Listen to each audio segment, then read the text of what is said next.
Bé, doncs molt bona tarda. Sigueu benvingudes a aquesta sessió de tarda, no? Aquesta segona part de l'activitat.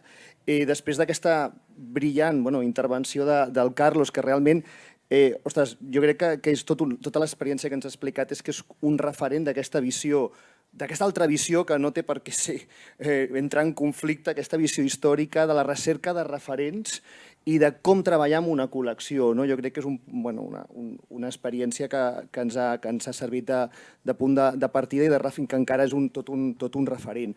Crec que s'ha avançat bona part ja del debat. Jo insistiré, vull dir, anirem parlant, si us sembla, presentaré a les persones que m'acompanyen i jo crec que hi ha una part del debat que ja s'ha desenvolupat però que intentarem anar insistint i punxant una miqueta més. Abans de tot volia agrair, això sí, a l'organització, a les companyes de l'AMC, al Centre LGTB de Barcelona i al grup de públics de museus de Barcelona que m'hagin convidat a una mica conduir o acompanyar aquest debat. Us he de reconèixer que, clar, que també és un tema del que em sento també molt vinculat a partir de la meva feina al Museu d'Art de Cerdanyola, les xarxes de la Diputació i més recentment la xarxa de museus d'art, però que també m'interpel·la personalment i agafant una mica el guant d'aquest matí i del que veu de parlar, jo també m'he sentit visitant aquests centres, els museus, aquests centres custodis del que hauria de ser la nostra identitat, el patrimoni, doncs jo també m'he sentit exclòs. Per això crec que una mica estem aquí totes les persones per anar avançant amb una feina, amb una tasca, amb una lluita. Jo crec que sí que és una lluita que tenim pendent i que és també un dret i que és una responsabilitat per part dels museus i que des de diferents vies afrontarem avui.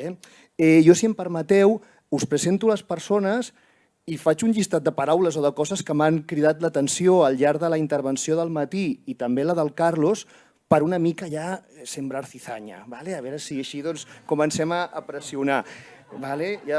Ja veureu que soc més dolent del que sembla, o potser no, no ho sé.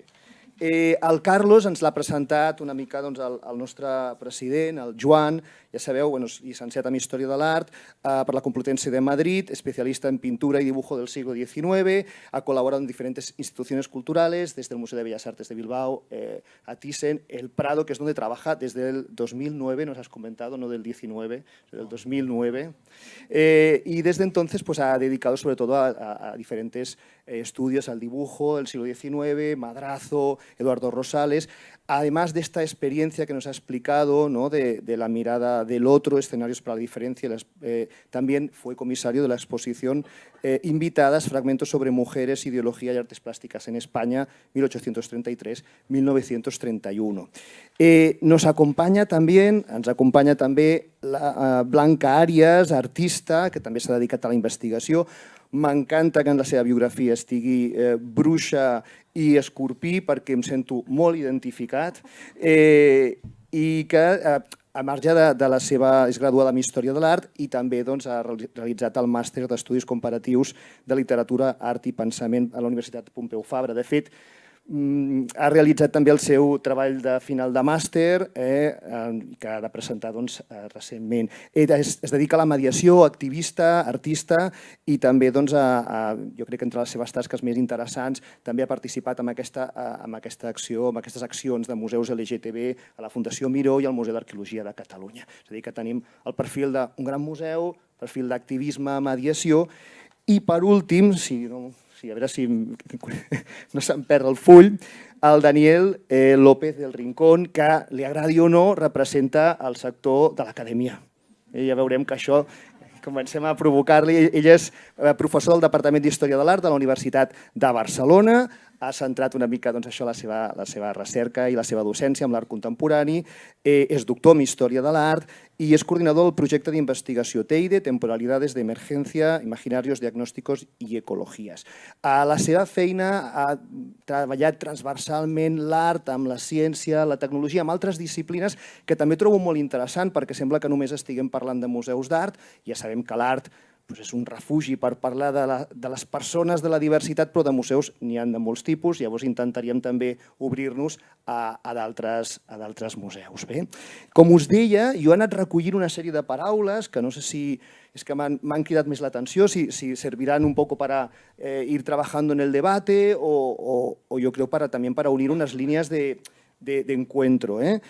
Por esta mañana, en las intervenciones que hemos tenido y también posteriormente, se ha hablado de diversidad, se ha hablado de inclusión y de la problemática de la terminología, ¿no? Y a mí también me gustaría recordar una formación con Miquel Misé que nos dijo, a ver, hablad con libertad, se os supone buenas personas, ¿no? Pues hablemos con libertad y corregiremos lo que haga falta, con las alternativas que tenemos que ir aprendiendo. Yo el primero, por supuesto. Se ha hablado de actividades y de acciones temporales, pero también de la permanencia, ¿no? Es decir, ¿qué queda de todo esto, ¿no? Se ha hablado de la gestión y yo creo que ha sido una de las aportaciones más interesantes de las gestiones, de cómo de que todas estas transformaciones tienen que calar en la gestión del museo, ¿no? Se ha hablado también de centro y periferia, y aquí yo como representante de museo arrabalero y periférico lo reclamo, es decir, no todo es Barcelona, ¿vale? Hay territorio, hay redes que tejen el territorio y museos grandes museos, grandes centros de arte contemporáneo, pero también, y lo comentaba la compañera de Vilanova, pequeños museos en el territorio de 3, 4 personas o unipersonales, realmente. Se ha hablado también de este deselitismo, ¿no? Deselitización de los museos, de que diversidad y de identidades también, la lucha pues también por reclamar otras diversidades. Yo creo que es de lo más interesante que aporta esta jornada de hoy, ¿no? Que cuando hablamos de diversidad, de LGTB, de identidad, estamos abriendo la puerta a todo el resto y aquí se ha insistido mucho en el racismo, en otras luchas, ¿no? Me ha encantado lo de que la cultura no depende de los museos. Qué descanso, qué tranquilidad, muy bien. De la relación con la comunidad, claro que sí, y sobre todo de cuidar a las personas, no solo a la comunidad, a activistas, mediadores, artistas, pero también al personal del museo, por favor, que a veces se piensa en el museo como una institución, realmente la institución o los propietarios son otros, los museos son las personas que trabajamos en el museo y las colecciones. La persistencia, hemos dicho, de las propuestas, el museo que no tiene que ser neutral, ¿no? Comprometido, museo vinculado al poder, es verdad, ¿cómo podemos transformar esto? Que no tienen un retorno a la sociedad, aquí esto yo no sé, tenemos que discrepar un poquito o tenemos que ver realmente cuál es el retorno que necesitaríamos. Y un poquito, pues no sé, con la intervención de Carlos, ¿no? De las acciones concretas que representan grandes cambios, el concepto de referentes, de las relecturas, de estos antepasados LGTB, me ha gustado este concepto, y de otras aportaciones que no son exclusivamente la de la biografía o la del artista puntual. Entonces, al margen de esas palabras, yo he dicho que sería bueno y que no se haría preguntas así extrañas. Haremos unas preguntas muy sencillas que yo creo que a partir de aquí, pues como veáis vosotras y vamos haciendo, ¿no? El título de la mesa redonda de hoy es Identidad, diversidad y deseo. Queerizar los museos, ¿no? A partir de este título, lo primero que podíamos preguntar es, cuando estamos hablando de identidad, de diversidad, de queerizar, bueno, vamos a simplificar, de la perspectiva LGTB o LGBTIQ+, o de identidad queer, ¿de qué estamos hablando desde el punto de vista de los museos? Es decir, ya sé que es una pregunta que con eso ya podríamos acabar. Y cuando en otras formaciones también hemos estado hablando de la existencia o no de un público o de un usuario LGTB en los museos, ¿tiene vigencia? ¿Podemos estar hablando... En esta mesa hablamos desde la parte de los museos, o sea, desde nuestra parte, ¿cómo vemos esto? ¿Quién quiere empezar? Yo es que necesito empezar con un consenso, porque yo no soy muy partidaria del disenso, tengo como esta necesidad conciliadora y me remueve mucho lo que decíais esta mañana y me parece que hay un problema que es fundamental y que no se ha acabado de entender, que es que lo que proponen las perspectivas queer y las perspectivas postcoloniales son herramientas para enfrentarse a una institución o a un discurso. O sea, no es una temática, efectivamente, y esto creo que es muy importante insistir en ello. Porque si seguimos pensando en lo LGTBIQ+, también en lo antirracista, como un tema, caemos en que tenemos días o meses para eso y el resto del año seguimos siendo partícipes de todas unas estrategias de marginación institucional de las que todas formamos parte y además consentimos, porque formando parte de estas instituciones de alguna forma somos cómplices de su funcionamiento, nos guste o no. Y mi posición, como os podéis imaginar por mi edad, no es para nada de poder dentro de ninguna institución cultural, ¿no? Pero bueno, lo que quiero decir con esto es que lo que proponen las perspectivas queer y decoloniales no es una reflexión alrededor de una orientación sexual o una orientación étnico-racial, sino una reorientación o una desorientación, ¿no? O sea, es como lo que estamos proponiendo es un reaprendizaje de la mirada. Eso creo que es muy importante, porque eso no solamente es aplicable a una colección concreta o a una actividad concreta, sino que lo que nos permite es atravesar de manera transversal todos los departamentos del museo, como insistíais esta mañana, y creo que es muy importante, y también todas las colecciones de cualquier museo. Yo he trabajado con museos muy diferentes, he trabajado varias veces en la Fundación Miró, y Miró es un señor hetero, aparentemente, y se pueden hacer cosas, se puede queerizar Miró, igual que se puede queerizar cualquier otra cosa, ¿no? Porque estamos hablando de una perspectiva. Y también es importante insistir para las personas que no trabajáis en instituciones culturales o que sí que lo hacéis, pero alejadas como de la pie del museo, que las personas que trabajan en un museo muchas veces no se conocen entre sí cuando empieza a ser un museo más grande. Y siempre donde se pierde este contacto con las trabajadoras del museo es donde empieza bueno, pues como una carga de precarización grave que recae siempre en los mismos cuerpos y que son cuerpos racializados. Yo llevo mucho tiempo trabajando en el MACBA y conozco a todas mis compañeras de departamento y no conozco a ninguna persona de la limpieza. Y estas personas son personas migrantes. Entonces creo que es importante también pensar qué nombres no sabemos y por qué los sabemos. Ya está. Yo esto le decía porque creo que tenemos que estar de acuerdo en esto y si no, no sé ni si podemos hablar. Bueno, pero yo creo que es un punto que encontraremos, bueno, el acuerdo rápidamente. O sea, es que yo creo que, bueno, que no hay una contradicción entre las dos posturas. Es muy interesante ya lo que acabas de decir, ¿no? No estamos hablando de que, ya lo sacamos de juego el tema, ¿no? Del día de, estamos hablando de un cambio de perspectiva, de un cambio de relato, de un reset, de volver a construir todo esto, ¿no? Entendemos, no estamos hablando de unas acciones concretas y por eso lo de la pregunta de ¿programamos para un público LGTB? ¿Existe un público LGTB? Bueno, es un poco una pregunta trampa, pero bueno, a ver, Daniel, ¿qué seguimos por aquí? Bueno, sí que se oye, ¿verdad? Sí. Bueno, en primer lugar, gracias por recordarme que hay una institución peor que el museo, que es la universidad, allá de donde yo vengo, con sus... Bueno, pues efectivamente con sus violencias, con sus inclusiones, con sus exclusiones, de las que imagino que como los trabajadores de los museos, ¿no? Pues estas violencias, estas exclusiones, inclusiones, a veces me siento parte agraviada y a veces me siento parte reproductora, ¿no? de esas cuestiones, pero bueno, en cualquier caso, gracias por invitarme como un outsider, ¿no? Digamos, de los museos con los que pues tengo relaciones esporádicas, ¿no? Y la verdad es que las disfruto muchísimo. Y yo creo, como historiador del arte, claro, digamos que empatizo cuando pienso en una perspectiva LGTBI en relación a los museos, pues muy en la línea de lo que dice Blanca, ¿no? Pienso, y también lo que se comentaba esta mañana, ¿no?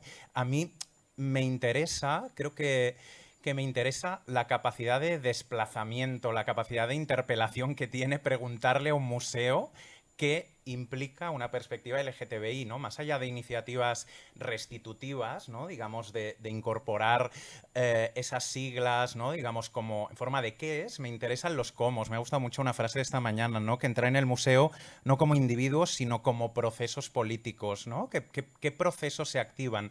Y en ese sentido a mí creo que responde un poco con una pregunta, ¿no? Aquí estáis personas, que hay un montón, por cierto, no sé si eso se ve en la imagen, es como muy maravilloso, ¿no? Ir a un sitio de museos y LGTBI y que haya tanta gente es overwhelming y muy satisfactorio.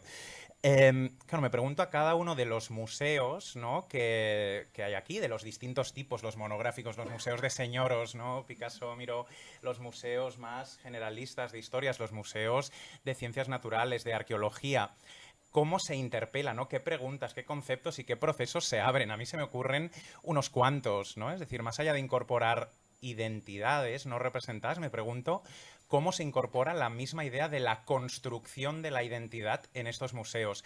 Y ya que se me ha presentado también como persona que le interesa el tema de arte y ciencia, a mí me preocupan mucho los museos de ciencias naturales, cómo aplican la perspectiva LGTBIQ, porque hay iniciativas muy bonitas, como por ejemplo aquellas, ¿no?, que buscan referentes en la naturaleza, ¿no?, que pueden ser referentes del mismo modo que antes se hablaba en el público, ¿no?, de esos referentes en el pasado, ¿no?, en los que poder admirallarnos, ¿no?, pues referentes en la naturaleza LGTBI.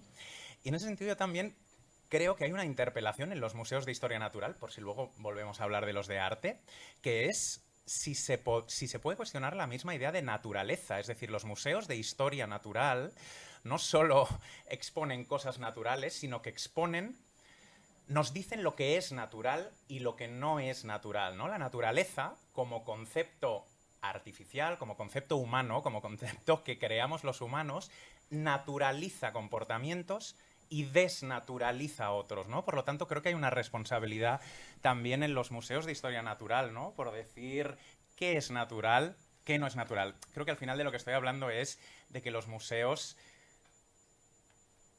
son la norma, ¿no? Y eso creo que incorporar perspectivas disidentes en los museos no deja de ser una manera de normalizar disidencias para bien y para mal, pero creo que hay que ser consciente que los museos tienen un lugar, ¿no?, desde el cual generan un espacio de representación, tanto, ¿no?, por parte de museos, Museo Picasso, Museo Miró, a quien, ¿no?, junto con Picasso, con Miró, a quién estamos encumbrando, ¿no?, qué tipo de identidad estamos encumbrando, etcétera. O sea que eso pienso, ¿no? Me pregunto qué cosas abre en los museos que quizá pueden aparecer en las preguntas.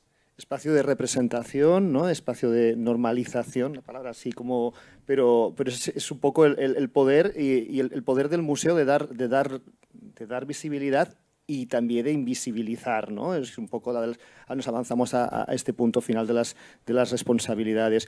A ti, Carlos, te dejo la pregunta complicada, o más complicada, del usuario, ¿no? Y concretamente, ¿no?, cuando nos has explicado esta experiencia que estaba englobada, o estaba, más que englobada, estaba enmarcada en este World Pride, cuando programamos estas actividades, en el caso concreto de vuestra experiencia, ¿se programó para un público LGTB o no? Es decir, en este caso concreto, ¿había esta voluntad o era el marco, la excusa con la que aprovechar para reventar, dinamitar una parte de este discurso, claro, ¿no?, nosotros, del relato? Quiero decir que el escenario fue un escenario dado. Es innegable que estaba sucediendo eso y que se me oye.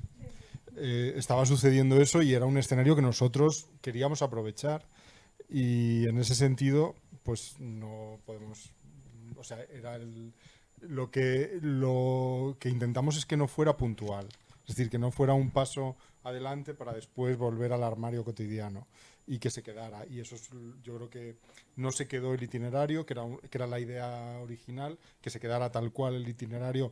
No se podía quedar la obra sobre papel por razones técnicas, pero que todo el resto del itinerario permaneciera.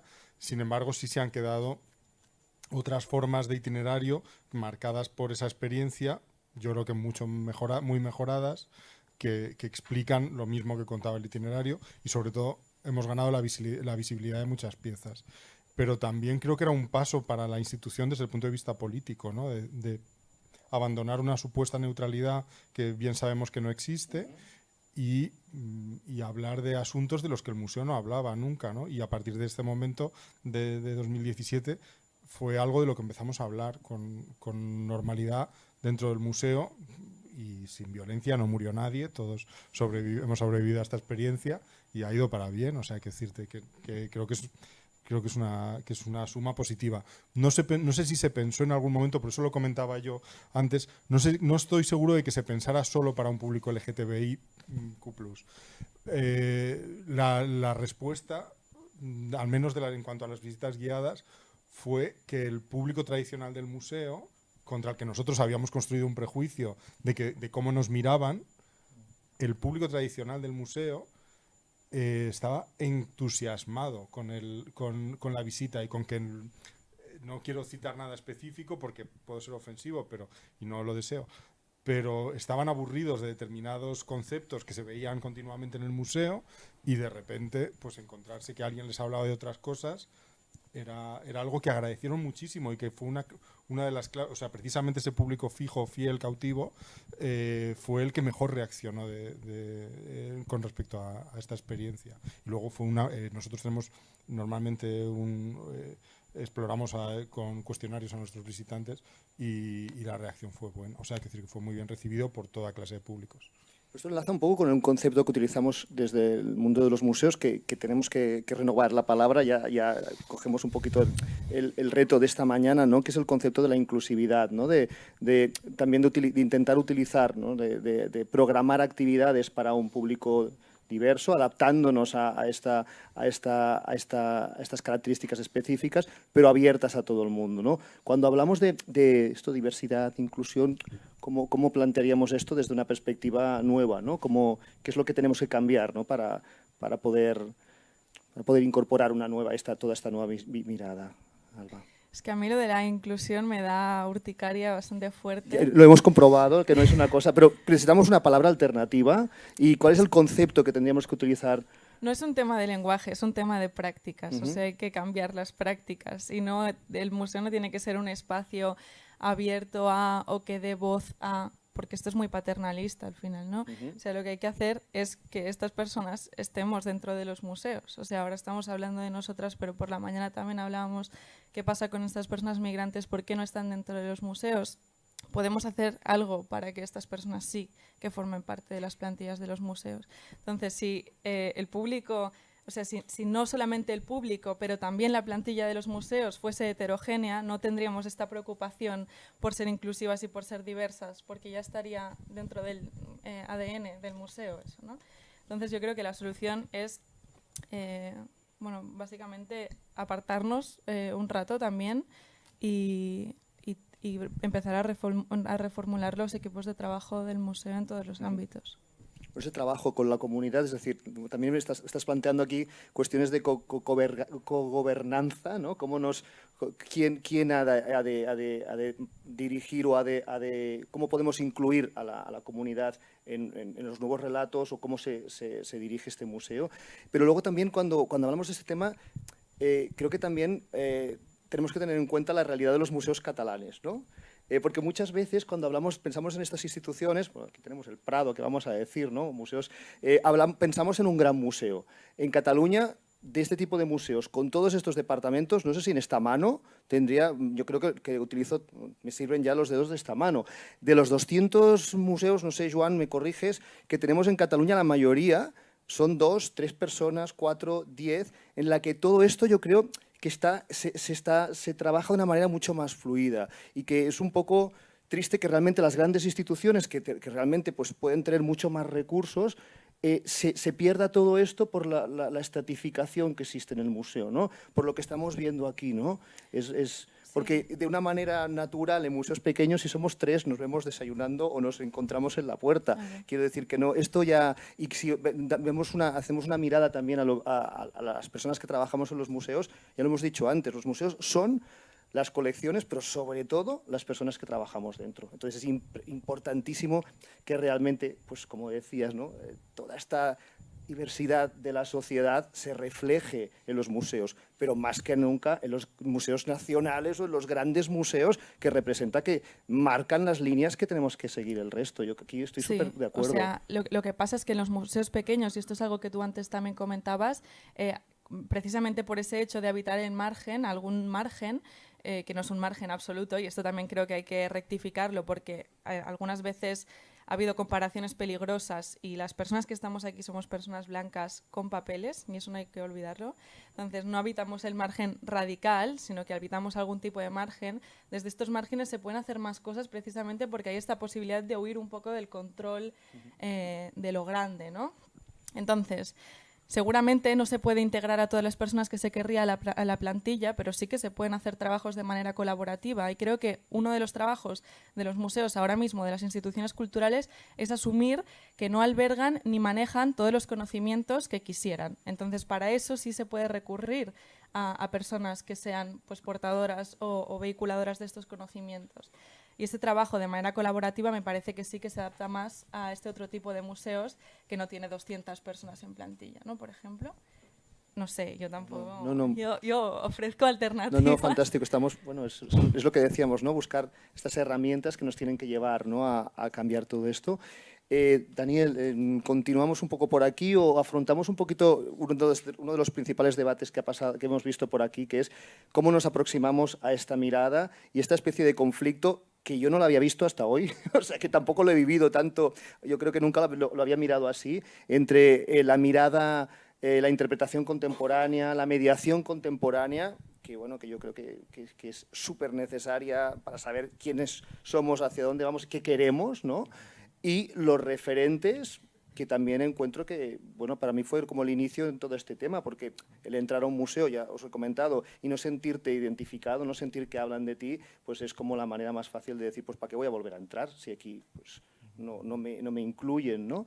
¿Cómo ves tú esta doble aproximación, más histórica, objetiva, no sé si, y una más subjetiva, mediadora, actual, contemporánea?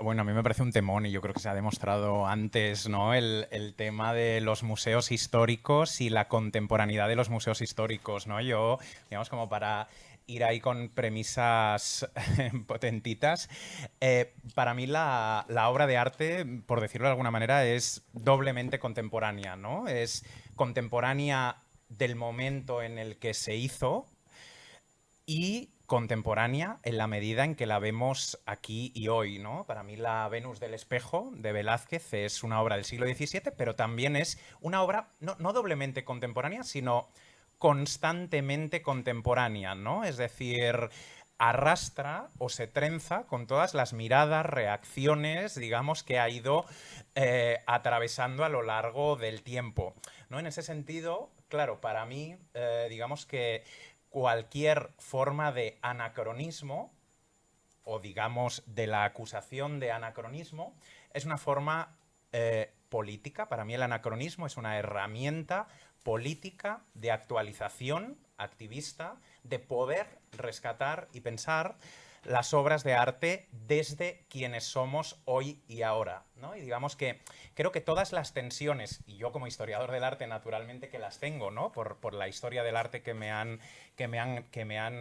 enseñado, todas las tensiones que se generan, ¿no? Entre nuestro presente o el presente actual de la obra de arte y el presente pasado de la obra de arte son muy interesantes, ¿no? Y en ese sentido yo creo que el historicismo, que es una forma, digamos, ideológica, como otra cualquiera, es una opción, ¿no? Y con historicismo me refiero a tratar de restituir las obras al momento en el que se hicieron y reconstruir, puede llegar a ser muy invisibilizador, ¿no? Y pienso con la Venus del Espejo, ¿no? Es decir, a mí me gustaría que cuando voy a la National Gallery, ¿no? y veo la Venus del Espejo, me contaran que hubo una sufragista, ¿no? a principios del siglo XX, que algo debió ver, ¿no? en esa imagen y algo debió entender que representaba ese imaginario, ¿no? de esa mujer, como para rajarla, ¿no? Y es algo que se invisibiliza, ¿no? Y a veces tengo un poco esa sensación de que me gusta pensar las obras de arte en los museos con todo lo que les ha pasado a las obras de arte, ¿no? Y en ese sentido reivindicaría un historicismo constantemente actualizado, lleno de layers, ¿no? de sentido, que nos permite, digamos, como viajar por todo lo que le ha pasado a ese cuadro. Yo, que trabajo más con el Picasso, creo que me entenderéis, digamos, como cierre, yo ya no puedo dejar de ver las Meninas de Picasso, ¿no? que son del 50 y pico, desde lo que hicieron María Llopis y sus alumnas, ¿no? Al colarse allá con camisetas, ¿no? que ponen Picasso, Antonio David, Museo Dora Maar. Para mí eso es parte, ¿no? de las Meninas y me parece que es bonito como historiadores del arte, ¿no? que atendamos a los momentos en tensión, ¿no? amorosa, ¿no? también, que tienen las obras. Es una cosa como que me gusta mucho, que todo arte es contemporáneo, no sé. Bueno, Espero. no, perdón. Sí, no sé si he sido lo suficientemente poco conflictivo. No, sí, ya, no te preocupes que saldrá. Entonces, Salva, ¿también estáis de acuerdo en esta visión un poco de que la perspectiva más histórica y la contemporánea son igual de lícitas, pueden ir perfectamente de la mano, coexistir un poco en una dimensión Doctor Strange, ¿no? Para aproximarnos a la obra artística. Tenemos este consenso también de que podemos abordar una obra histórica desde la contemporaneidad, de que la mediación tanto del activismo como del arte contemporáneo es lícito y necesario en una obra antigua, una obra histórica, pero que también esa obra histórica nos tiene que hablar de nuestros referentes. ¿Podemos encontrar ese punto de encuentro? Yo, bueno, no sé por qué me siento interpelado, pero... pero estoy totalmente de acuerdo. Creo que si no es así, nos desconectamos de la obra. O sea, las obras que se han quedado con nosotros y que no consideramos clásicos es porque siguen teniendo alguna clase de validez ante nuestros ojos y por lo tanto nos interpelan. Y está muy bien poder hacer esas lecturas.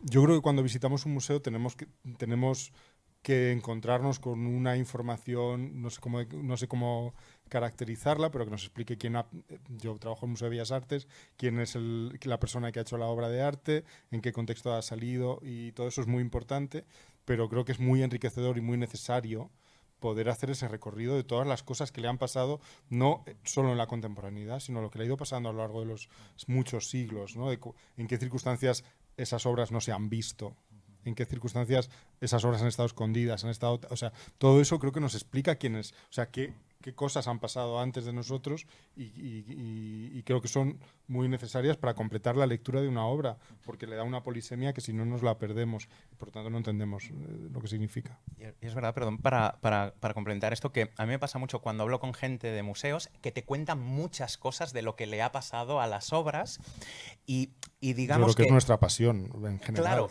y sin embargo, eso no está ahí expuesto en el museo, ¿no? Y es un poco lo que a mí me hace pensar en que estos significados posteriores al original tienen una categoría de anécdota, ¿no? Es decir, que existen, pero tienen, digamos, un lugar que hace que el museo, digamos, y aquí va como otra premisa así, tenga como este aura como atemporal, ¿no? A veces a uno le da la sensación de que el museo podría estar visitándolo, ¿no? Digamos, pues claro, con intervenciones, ¿no? De la memoria del otro y tal, pero que podría estar en cualquier otro lugar, ¿no? Me alucinó también cuando me enteré de la historia, ¿no? De del Prado, todas las obras que salieron en la Guerra Civil. Ostras, es épica, ¿no? Hay como cosas muy, muy interesantes y a veces da la sensación de que el museo está absolutamente como cosido a su tiempo, le pasan las mismas cosas que al tiempo en el que vive y sin embargo el museo no nos cuenta todo aquella... ¿Dónde está el álbum de fotos, ¿no? Digamos, más allá de las anécdotas. O sea que sí. Perdona, quiero decir una...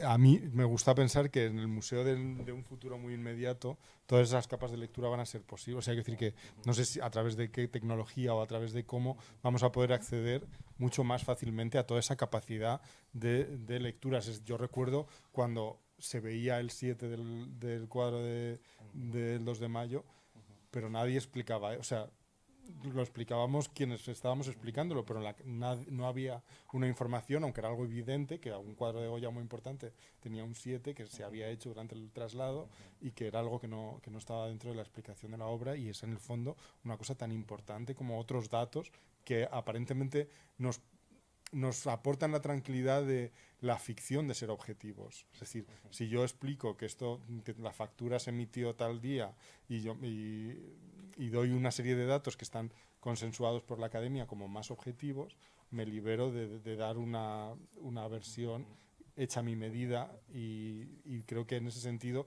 la posibilidad de ofrecer todas en conjunto o todas las que podamos, de las que seamos capaces, sería la óptima, y probablemente en un futuro muy próximo nos encontremos con algo así.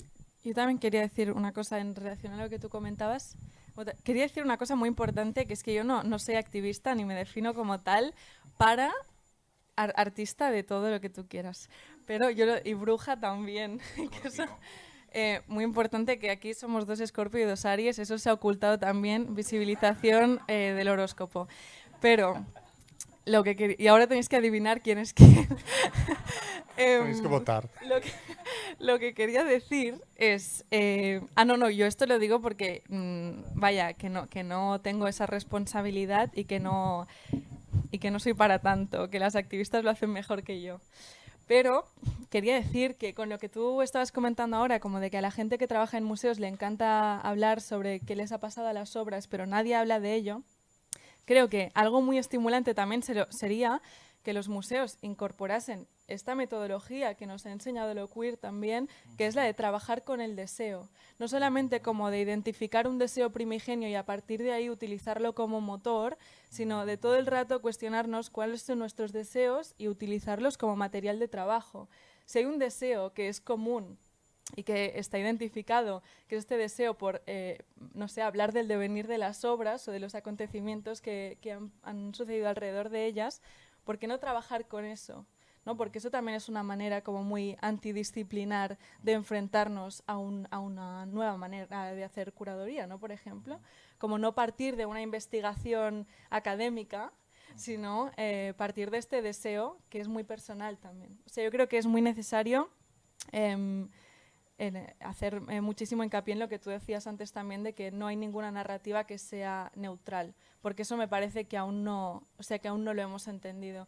Yo siempre hago visitas en el MACBA y siempre digo al principio como esta visita va a ser subjetiva, que lo sepáis, y lo son todas, lo que pasa es que no os lo dicen, que son subjetivas, y luego cuando acaba la visita me vienen a preguntar a veces como, ¿esto te lo dejan decir? Y es que, a ver, por favor, ¿cómo no me va a decir, cómo no me va a dejar el MACBA, ¿no? Eso sería contraproducente. Pero vaya, que yo suelto esta cosa como de trabajar con la metodología del deseo, que me parece muy, muy interesante. Muy bien, y además, y esto me sirve también para comentar que ahí estamos hablando, nuevamente insisto, del arte como herramienta pues muy fluida para hablar de todos estos temas, pero lo que acaba de decir Alba es absolutamente aplicable a otro tipo de mundo. ¿Perdón? Blanca, ¿qué he dicho? Alba, que tiene campo semántico. Exacto, mismo. exacto. Bueno, pero ya sabéis que yo os he dicho que le cambiaría el nombre a él, pero a ti no te lo había dicho. Pero también me llaman Clara, porque esto es el imaginario de la luz, Bueno, la pureza. A mí no lo sé, de Chema a Jauma, de Jauma a Xena, no sé lo de Xena. Wow. Xena es increíble. La princesa guerrera. La princesa También guerrera. ha preguntado por Xena y Gemma en el museo muchas veces. Bueno, pues como comentaba esto es aplicable, yo creo que a todos los museos este cambio de perspectiva, ¿no? Y yo creo que es muy interesante. Yéndonos a otro lado, y porque como tenemos que ir acabando para abrir la puerta al debate, yo vuelvo a insistir en un tema que hemos comentado un poquito antes, ¿no? Estamos en la semana del Día Internacional de, tú comentabas antes, estoy ya de actividades y de consultas y de actos que tengo unas ganas que se acaben, y claro, es una de las demandas más claras que hemos visto aquí, o de las conclusiones más claras a las que podemos llegar.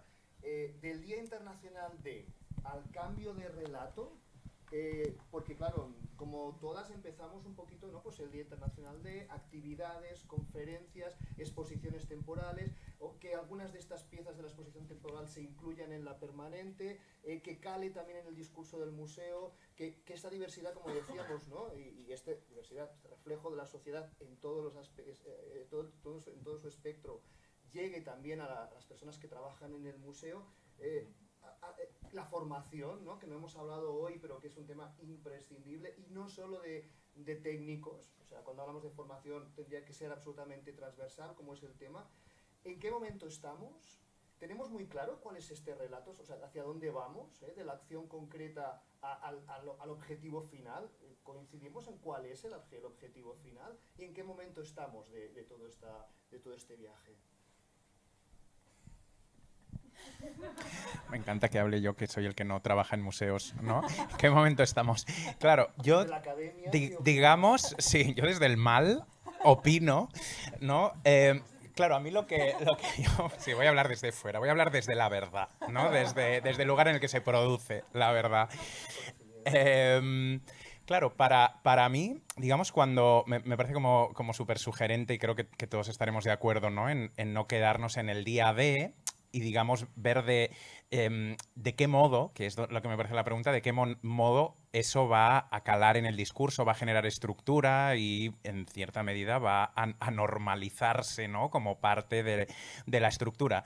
Claro, a mí lo que me preocupa, sin saber, digamos, como un diagnóstico en ese sentido, lo que me preocupa es si la transformación de los relatos va a implicar una eliminación del proceso que nos ha llevado a ellos. No sé cómo decirlo, me parece a mí muy interesante, o sea, me gustan mucho, seguramente desde fuera, ¿no? Desde el privilegio de estar fuera, todos los conflictos que pasan en los museos, es decir, las controversias que hay con las exposiciones, tal, desde fuera, a mí me resultan muy generativas y me gustaría, un poco en la misma línea de lo que antes decía, ¿no? de la Venus del espejo, que quedara registro, es decir, que la transformación no implicara, ¿no? Como una pérdida de la memoria. Y en ese sentido pensaba también en metodologías, ¿no? Cuando tú hablas ahora como de metodologías, digamos, a la hora en el deseo, proponías, yo pensaba mucho, ¿no? Estos días, también en cómo se ha utilizado mucho la metodología de la memoria, ¿no? Del recuerdo, de la restitución, de los referentes, ¿no? Y creo que es algo como muy fundamental en los procesos de transformación de los museos, ir recuperando memorias, irlos colocando y tal. Pero yo me acuerdo que leí una cosa que quería como colocar aquí, que me resultó muy chocante, pero también muy interesante, de Jacques Halberstam, que es cómo él reivindica el olvido como algo queer. Es decir, la memoria, ¿no? Considera él, puede replicar, ¿no? Muchas cosas, ¿no? Digamos, como quien dice, el agua que nos viene sucia, ¿no? Y claro, yo creo que nos tenemos que hacer cargo de eso. Yo creo que de eso tiene que ver la memoria y el dar cuenta del proceso. Pero ese agua también viene sucia y a mí a veces también las cosas que he podido trabajar con Picasso, sobre todo, me ha resultado como muy agotador revisitar, de construir es muy agotador. Todos los que hacéis terapia, que sois la mayoría, espero, ¿no? Sabéis, ¿no? Es agotador. Ostras, y si es para uno mismo, vale, pero la verdad es que de construir a Picasso, a mí un poco, la verdad es que llegaba a un punto que pensaba, ostras, qué bien olvidar, ¿no? Que se quede ahí. Y empezamos a construir andamios no desde lo tal, sino cosas nuevas, ¿no? Y un poco propondría como esa metodología, no sé si de transformación, que quizá podría como bascular, ¿no? Entre la memoria y el olvido y, bueno, cogiendo quizá lo más político de cada lado, ¿no? Ese sería el objetivo final de todo este camino, ¿no? Bueno, eso ya lo veréis vosotros con los museos, sí. Yo en la academia me pongo las piernas encima de las sillas, ¿no? La resta, com ho veieu? Este viaje, estas actividades concretas, estamos, bueno, yo creo que hasta a lo largo de la sesión se ha ido viendo un poco y coincidimos un poco en todo esto, en esta transformación del relato, en dinamitar todas estas bases un poco de la sociedad, del poder, del heteropatriarcado, y que toda esta transformación va junta, como hemos dicho desde el principio, va unida a otras desigualdades, ¿no? Yo quiero ser también optimista, ¿no? Creo que no estamos, no es una moda, así realmente estamos en un momento, lo comentaba antes, ¿no? Desde el 17 al 19, la COVID por en medio, de concienciación y de que cada vez hay más actividades desde el punto de vista de los museos, ¿no? Los museos LGTB, estas jornadas que estamos haciendo, pero no quiero olvidar también a otras compañeras que están trabajando el tema, ¿no? La Xarxa de Museos de Historia, que está muy implicada con el tema, pues con la perspectiva género, feminismos y también identidades, la Xarxa de Museus d'Art, trabajando feminismos e identidades. Todo esto me niego a que sea una moda, sino que todo esto tiene que sumarse a otras corrientes de transformación, ¿no? De los relatos y, como decíamos también, de este reset que me ha encantado, ¿no? De este concepto de borremos, ¿no? Todo esto y empezamos a construir de nuevo, ¿no? Yo solo quiero decir una cosa, que es que a mí, una sola, que es que a mí me da, no he podido intervenir con esta pregunta como tan directa, porque a mí me da mucho miedo pensar de cara al futuro. Y eso no significa que no trabaje con lo utópico, porque a mí es lo que me interesa. Yo soy, o sea, como enfermizamente optimista y es algo con lo que me interesa trabajar, ¿no? Pero lo que pasa es que cuando nos marcamos una meta y cuando la decimos en voz alta, sobre todo porque tenerla para una es una cosa, pero comunicarla es otra, hay el problema de que haya gente que se quiera saltar pasos. Y entonces ahí caemos en el no veo colores, no veo orientaciones, no os quiero dar los datos porque la racialidad no es un problema en nuestro museo, como no es un ítem que tengamos que tener en cuenta. Por eso yo nunca me atrevo a hablar mucho como a largo término, porque me parece que ahora mismo, por ejemplo, necesitamos aún las etiquetas, ¿no? Y aunque en el futuro queramos igual ir hacia otro lugar, ahora mismo me parece que tenemos que preocuparnos por cuáles son las estrategias que tenemos que seguir, porque si no caemos en los errores del fascismo directamente, que es el de no veo y por tanto no discrimino, y no ver, hacer ver que no ves es precisamente lo contrario, ¿no?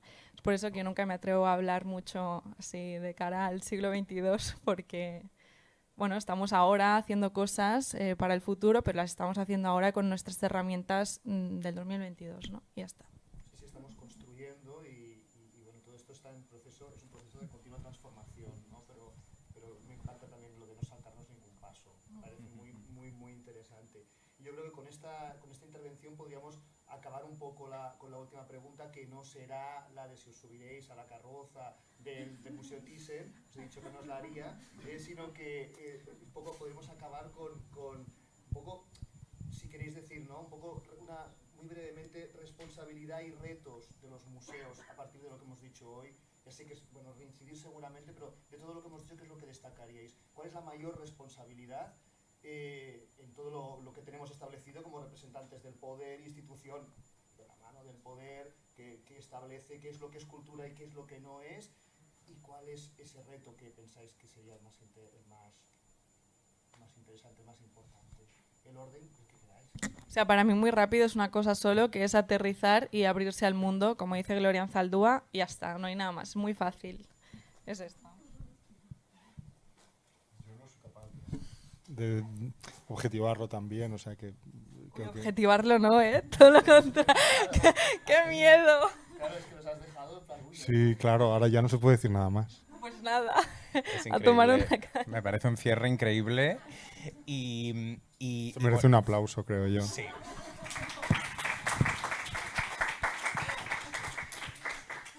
Y por cierto, Chema, la no pregunta de la carroza te delata tu respuesta. Probablemente. Y vamos, no sé cómo va. Bueno. Y delata al Thyssen que no nos ha invitado a ninguno de los cuatro. Homofobia. Opino que homofobia. Pero hay un concurso para poder acceder a subirse. No sé si Instagram viste que puedes entrar en un concurso y puedes ser una de las dos personas premiadas a poder incorporarse.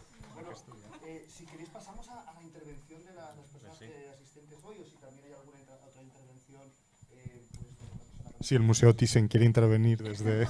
Si Tita Cervera quiere intervenir. Nosotros sí que vamos a aceptar. He hecho la pregunta, que ellos son absolutamente inocentes de la maldad, ¿no?, que me caracteriza.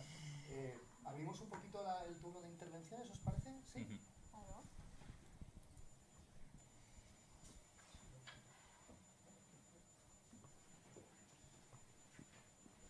Dani ha dicho que había mucha gente, pero es necesario puntualizar que además muy guapa. Que eso es importante. Sí, son increíbles mitos. Realmente ha habido un casting.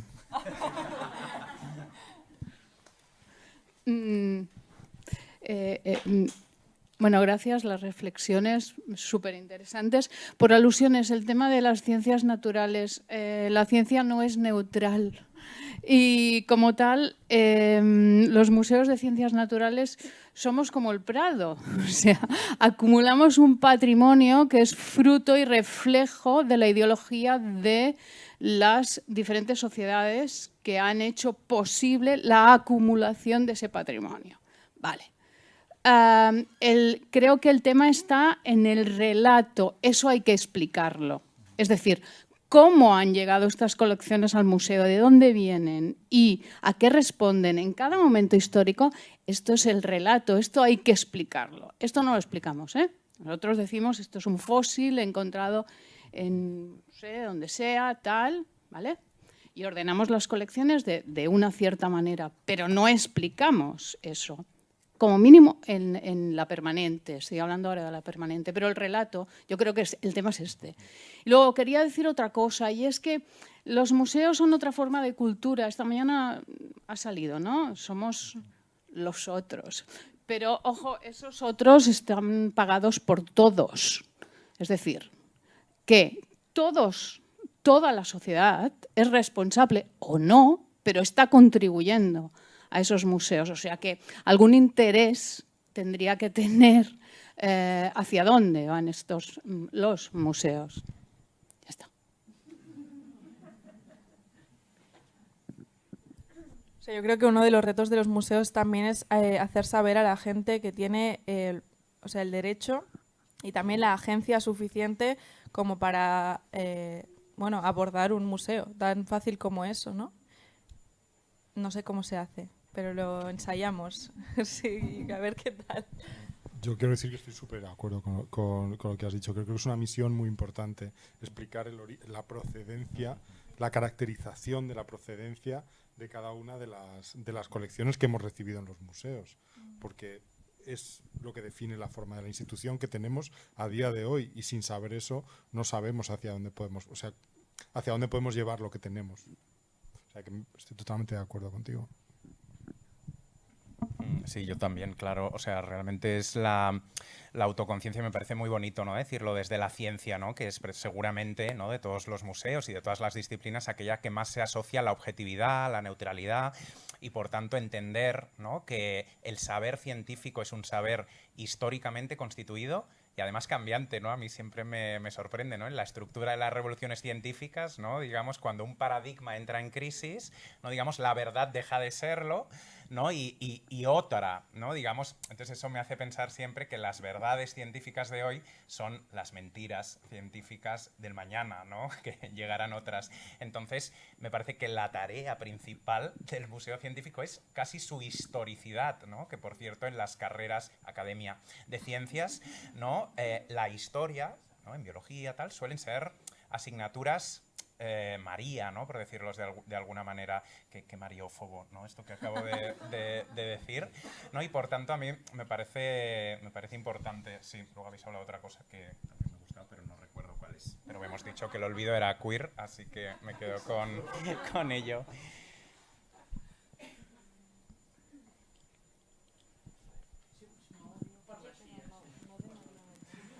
No, es que si no, no sé si... Ah, hostia, vale. No, nada, yo ahora estaba diciendo a mi compañera, a mi amiga, si hablar o no, pero bueno, finalment ho faré. Yo, por ejemplo, cuando voy al Museo del Prado, por ejemplo, que bueno, he ido expresamente muchas veces al Prado y ya está, o sea, a Madrid a ver el Prado y volver para casa, y yo voy con... No, es que está barato ahora, me sale más barato que ir a mi pueblo. La cosa es que básicamente voy con mi abuela o con gente que no es estudiante de arte, y es muy interesante porque todo el mundo va directamente a la cartela y no al cuadro. O sea, es como que miran al cuadro un poco y ya directamente a la cartela. Y yo me pregunto, ¿no sería interesante, ¿no sería interesante coger las cartelas y arrancarlas? Sacarlas todas porque realmente no importan. Porque es como, o sea, ahora me entenderé. O sea, como, sí que importan, pero ahora como podemos llegar a esta información de otra manera, porque pues todo el mundo tiene internet y hay otras metodologías de tecnología para llegar allí, lo más interesante sería que cuando tú vas a un museo, pues fuera como una biblioteca solamente de la imagen y no de importancia a la palabra, ¿no? Porque tú vas allí, ves el cuadro de las meninas, te habla, te dice cosas, ¿no? A veces me estaba preguntando, pues, si cogieras las carteras que te cuentan no sé qué del año, no sé cuántos, pues rollo, si sacas todo esto, puede ser interesante la mirada que la gente haría de un museo, porque serían como ventanas, ¿no? Y luego pues podrías, no sé, agruparlas de diferentes maneras y, bueno, no sé, que se podría generar otra manera de visita o de recorrido dentro de un museo. Pero bueno, es una cosa mía, porque es que es muy interesante porque todo el mundo mira las cartelas y va viendo cartela, y luego no te has enterado de nada, porque has pasado por 1000 obras, ¿sabes? Bueno, nada, es una tontería, pero bueno, la quería decir.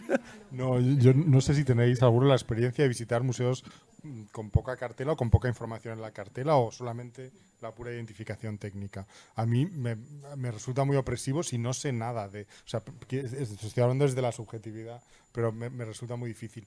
Necesito la información. Carlos G. Navarro, antes de la pandemia, te hubiera dicho que me parecía súper nazi con esa palabra.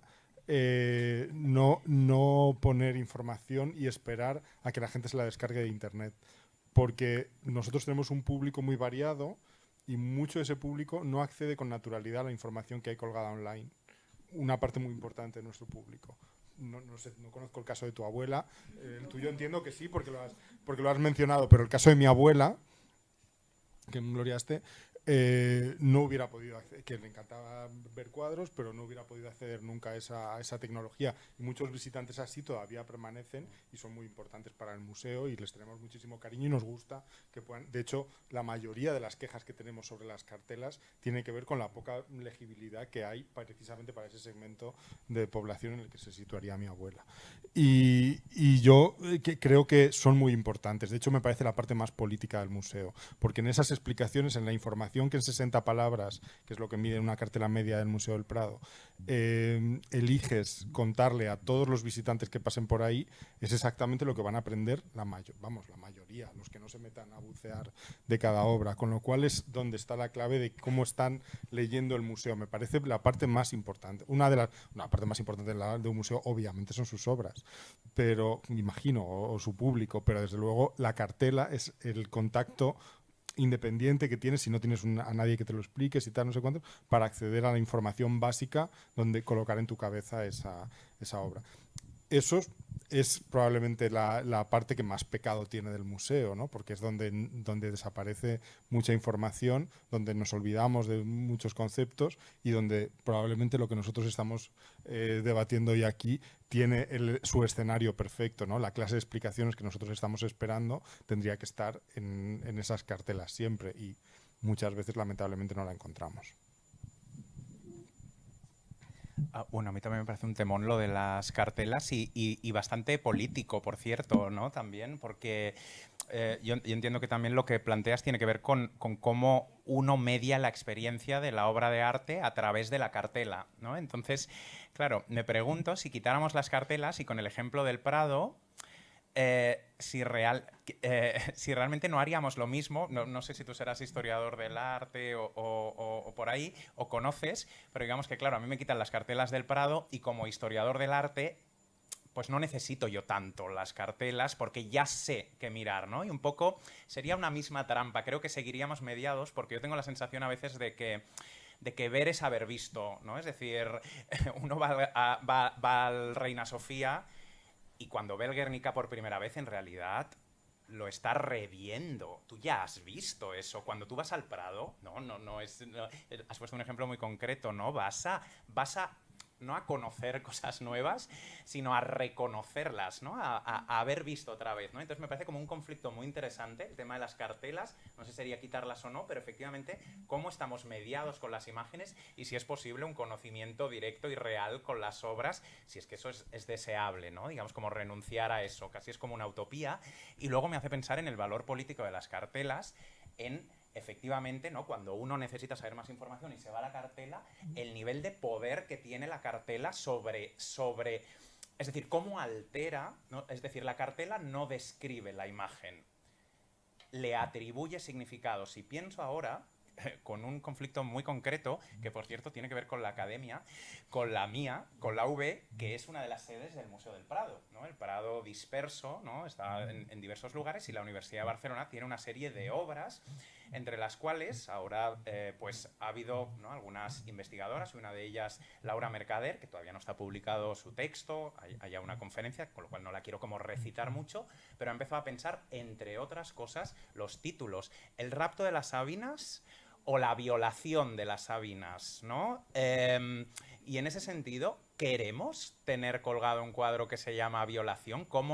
Es decir, ¿qué codificaciones, ¿no? se producen allá de relaciones, de abusos, etcétera, ¿no? Es decir, que los títulos, que también, digamos, pongo este ejemplo de una manera seguramente demasiado simplista, pero es también un debate, creo, en los museos, ¿no? Es decir, cómo renombramos las cosas y cuánto de anacrónico tiene renombrar las cosas y cuánto de deseablemente anacrónico renombrarlas, y qué va a pasar si renombramos esas obras con el hecho de que esas obras estén o no. Es decir, tan importantes son las cartelas y los títulos que creo que nos pueden llevar a sostener obras en paredes o quitarlas. No sé si un museo quiere tener todas sus paredes llenas de violaciones de cosas, y en cambio de raptos, pues que seguramente sí. Sí, a mí me parece que una estrategia casi más útil que quitar las cartelas es multiplicarlas, ¿no? Como que haya tantas que al final no sepas cuál mirar. Esto me parecería bastante guay y que estuvieran firmadas, además. Yo quiero saber quién ha escrito eso. También quiero saber si lo ha escrito una becaria a la que le pagan 3 euros la hora, trabajo que seguramente muchas de aquí hemos hecho. Entonces, creo que sería interesante pensar qué personas están escribiendo eso, porque efectivamente están cargadas de subjetividad estas cartelas, ¿no? Pero si hubiera varias, que es un trabajo también bastante interesante, pues podrías elegir con qué lectura quedarte y con qué persona te cae mejor, ¿no? Porque al final es una manera también como de dirigir mucho la mirada en un museo con el signo de la persona que la... es una manera muy, esto como muy disciplinar también respecto al cuerpo, ir por un museo transitándolo y solamente tener una posibilidad de lectura. En eso sí que estoy de acuerdo. Pero creo que la opción de dinamitarlas ya de entrada es muy heavy.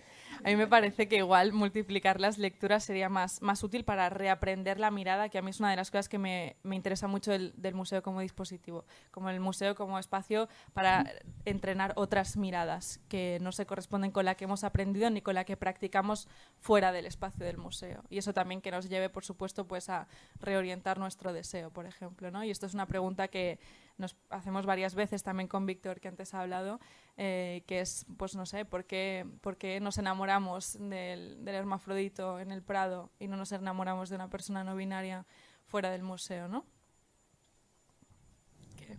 Sí. A favor de firmar las cartelas con el signo de zodíaco, totalmente. Yo no sé vosotros, pero me parece una gran iniciativa. Yo trabajo en una colección que es la del siglo XIX, donde los títulos los han puesto los artistas en el altísimo porcentaje de las obras, como el fenómeno de la colección en la que yo trabajo, que está formada a través de los premios de las exposiciones nacionales. En las papeletas de las exposiciones nacionales, Francisco Pradilla escribe Juana la Loca, de su puño y letra, cuando presenta el cuadro, como título de la obra. Y por eso nosotros hemos decidido dejar Juana la Loca. Nosotros jamás en nuestras cosas nos referimos a la reina Juana de Castilla de otra forma que se llame Reina Juana de Castilla. Pero el título de la obra es Juana la Loca debido a ese hecho. En el caso tal del depósito de la V de memoria hay bastantes premios nacionales. O sea, muchos de los, sobre todo los famosos, los que salen así más fotogénicos, son pinturas de historia descrita el episodio a través de la perspectiva del propio artista. Y creo que eso es un valor añadido a la comprensión de la obra, ¿no? Como cada artista ha visto o ha titulado su propia creación. Y ese es el criterio que nosotros seguimos en la colección de siglo XIX. No me imagino uno que se ocupe de barroco si puede hacer algo parecido a lo que hacemos nosotros. Claro, no, totalmente no. O sea, digamos que creo que el desde dónde siempre es fundamental, ¿no? Desde dónde se pone el título y con qué criterio, ¿no? Digamos que lo que yo plantearía es tener en cuenta, ¿no? si las obras de arte son solo obras de arte que pertenecen al artista o son también, ¿no? Desde un punto de vista de la cultura visual, ¿no? Y en ese sentido hay una interpelación a la historia del arte, son, digamos, imágenes que generan imaginarios y codificaciones culturales y que por lo tanto tienen un valor político. Claro. Y en ese sentido el título, digamos, habría que preguntarse, ¿no? Si pertenece no solo al artista o también a la mirada que la recibe, la connota o le interpela, ¿no? ¿Tenemos otra pregunta? Sí. No, bueno, yo solo quería añadir, porque me ha parecido muy interesante el comentario, donde yo estoy en el Museo Víctor Balaguer, que ahora estamos cerrados, precisamente hemos planteado una cosa así. Porque este año no podemos acoger a las escuelas, no podemos acoger actividades escolares físicamente en el museo. Y hemos tenido que inventarnos cómo explicar el museo fuera del aula sin ver la obra en directo en verla en una pantalla, que evidentemente no era ningún propósito. Y una actividad que yo hace muchos años, cuando empecé a hacer visitas, hice con una escuela, fue precisamente, seleccionamos nosotros, eso sí, el equipo, creo que eran 15 pinturas de la Sala Pinacoteca, 15 pinturas del siglo XIX, y a los alumnos les hicimos como un recorrido. Elegiremos esta, elegiremos esta, elegiremos esta. Y a partir de allí se les invitó, sin ninguna información sobre ni el autor, sabían el año evidentemente porque se les había explicado qué era la Pinacoteca del Museo Víctor Balaguer, pero sin más información técnica ni sobre el género, ni sobre qué quiso o no quiso el artista o qué se ha escrito sobre qué quiso el artista, se les invitó a hacer un microrrelato. Esto era para alumnos de la ESO y ha sido una actividad que se nos ha ocurrido que llevarla fuera del aula podía tener sentido porque evidentemente no es comparable con la obra en directo, pero sí que puede generar, al menos desde casa o desde clase, un diálogo que veremos, si nos volvemos a encontrar, yo os explicaré cómo sale, porque pueden salir miradas muy interesantes. Recuerdo cuando lo hicimos que con una escena de un entierro salieron historias muy rompedoras, o una escena que había simplemente un mar, alguien vio un barco y empezó a relatar qué había pasado, quiénes había allí, etcétera, etcétera. Con lo cual, también, no sé, es un planteamiento que se nos ha ocurrido, a ver cómo nos sale, pero era precisamente sin cartela. Y luego ya les explicamos, igual algún dato o igual no, igual da igual, es igual lo que quiso o no quiso el artista. Y nada, era eso.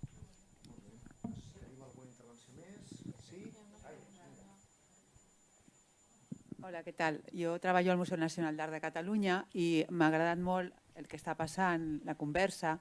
M'agradaria que, al final, jo crec que la paraula clau que heu dit i que té molt a veure amb el que vol dir connectar-se amb una obra d'art és el tema del desig i el tema del vincle. I això, per mi, és abans de la informació.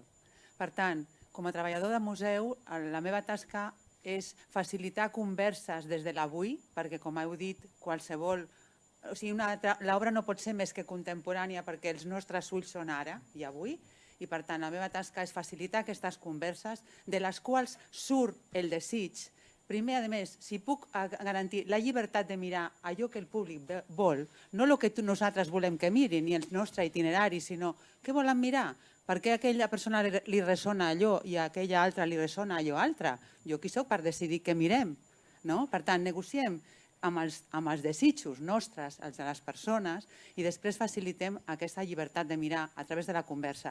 I després voldrem saber la cartela. Jo això ho experimento cada dia. Hem fet el joc de tapar la cartela, tenir la conversa, i després ara deien, ara no ens deixis així.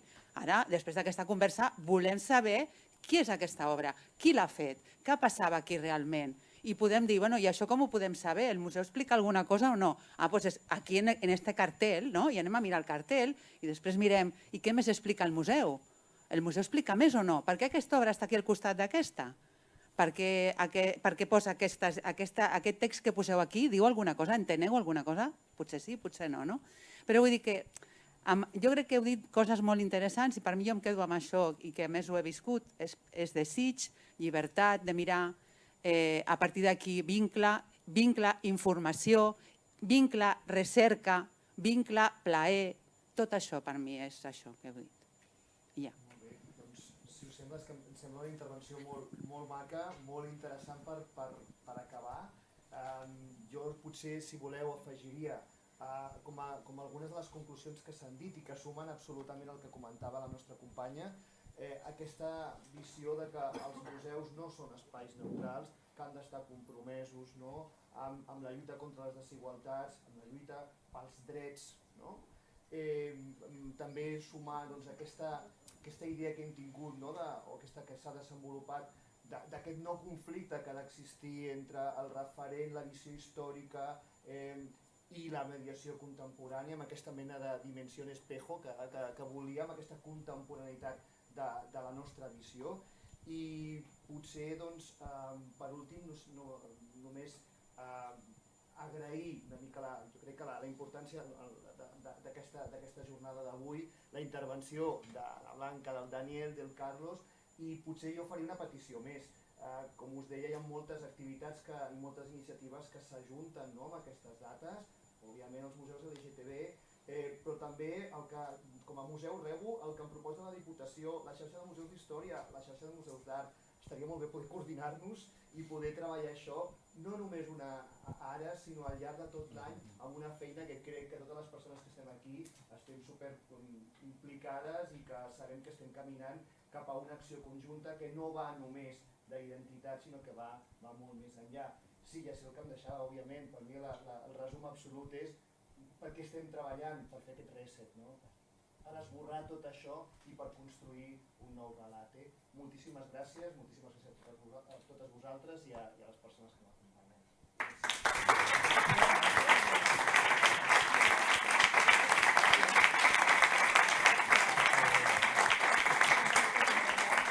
Gràcies.